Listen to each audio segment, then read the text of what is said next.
Hi everyone. I thought I would treat you to another story from 50 Years of Miracles.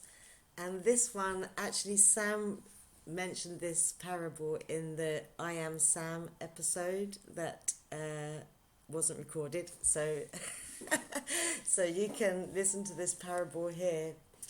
Um, so the chapter is chapter 25, and it begins with miracle principle number 25. Miracles are part of an interlocking chain of forgiveness, which, when completed, is the atonement. Atonement works all the time and in all the dimensions of time. And we have this beautiful picture here. All the artwork in this book is by Marguerite Hassink, our friend. She's on Tribe. Hi, Margaret.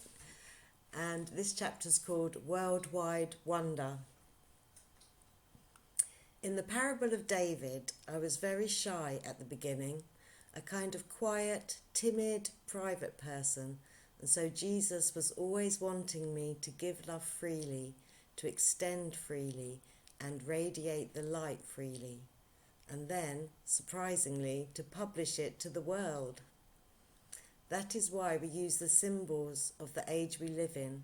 It's the age of the internet, so unlike the early mystics and saints who had no internet, the Spirit can now publish directly to the world. We make a joyful sound. We break out with singing, laughing, and sharing joy. As I started to give myself over to this calling, I could be up all hours of the day and night doing things, whether it was outside or at a computer.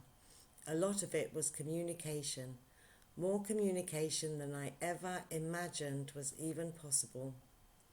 There was inspiration coming through for inspired communication. I wasn't thinking I should answer an email, I have to make a post, I have to talk to somebody on the phone, or I have to do a video chat. It was a steady impulse after impulse to reach out, to connect, and to extend. As I kept moving along, the use of technologies was increasing. I was on the internet once and Jesus said, "Pay attention, VoIP is coming." I thought, what? Void? Void is coming? VoIP? But he was talking about VoIP, Voice over Internet Protocol. He said, "It's going to bring your phone bill down. I need you to be communicating." So I said, "Okay, I will try it." Then years later, when Skype came in, we said, "What is this Skype thing?"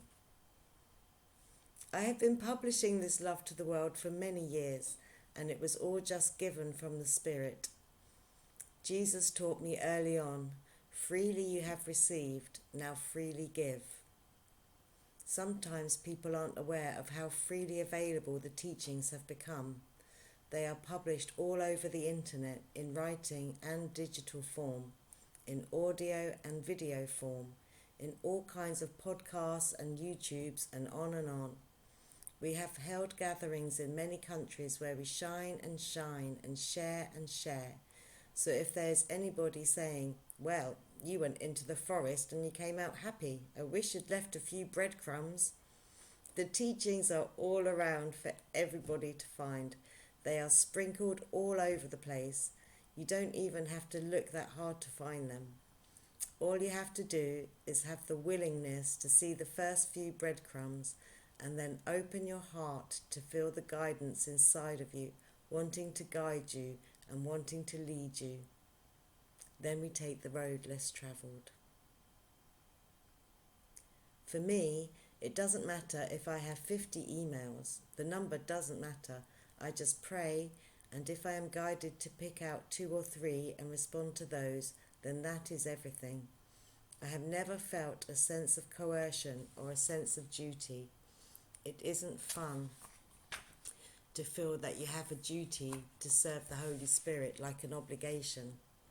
Where's the fun in that? What the Holy Spirit really wants is for me to be happy, to be inspired, and to experience myself as I truly am.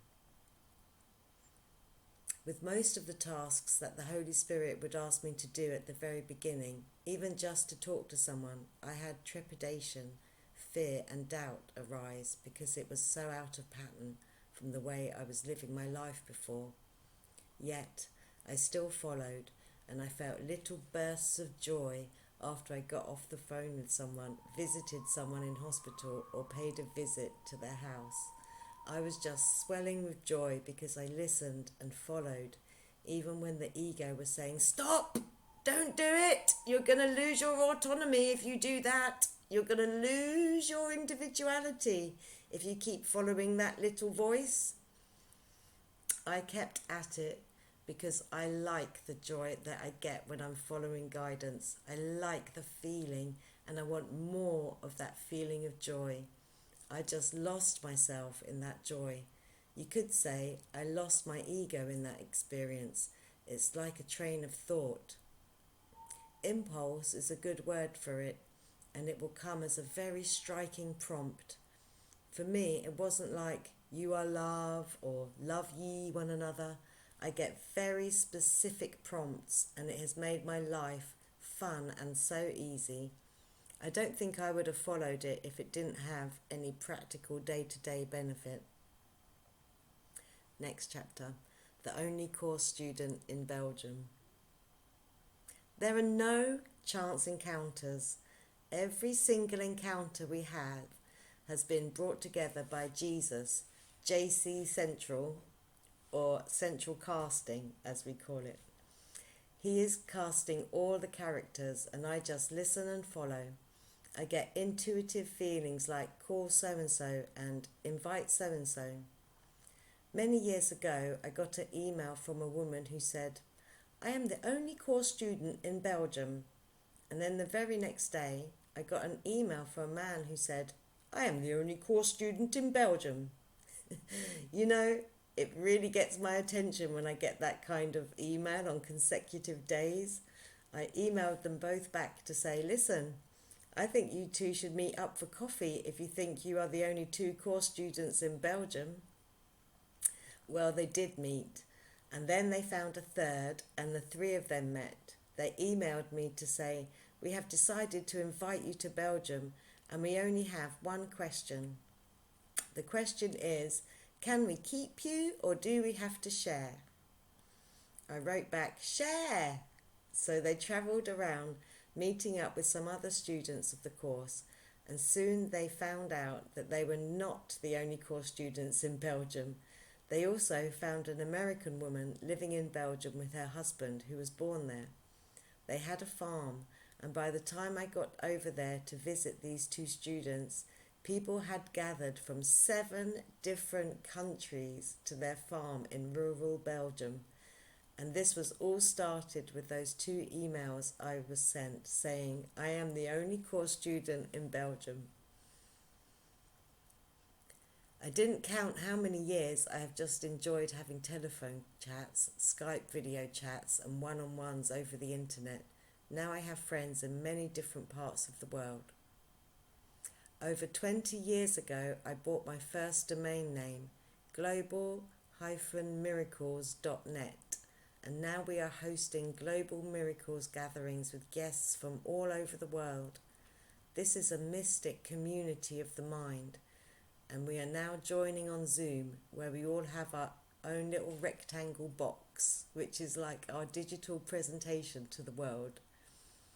What I am seeing on the screen looks like little digital postcards when I look at it, but we are connected in the heart as we are connected in mind.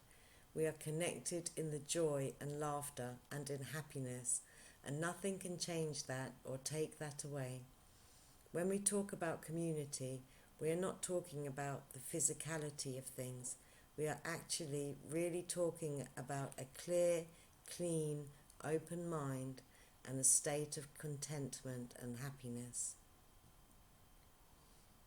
I have had many, many of those kinds of moments where we join together and there's a feeling in our hearts that we have a lifelong assignment together. Sometimes people talk about soulmates. Forget soulmates! I've had that feeling with so many people that I'm not even able to start counting. there has been this very deep feeling like somehow we have been brought together for a very holy purpose, and we are going to reach it.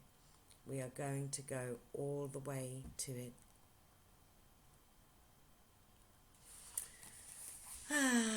Have a fantastic day, everybody. Lots of love.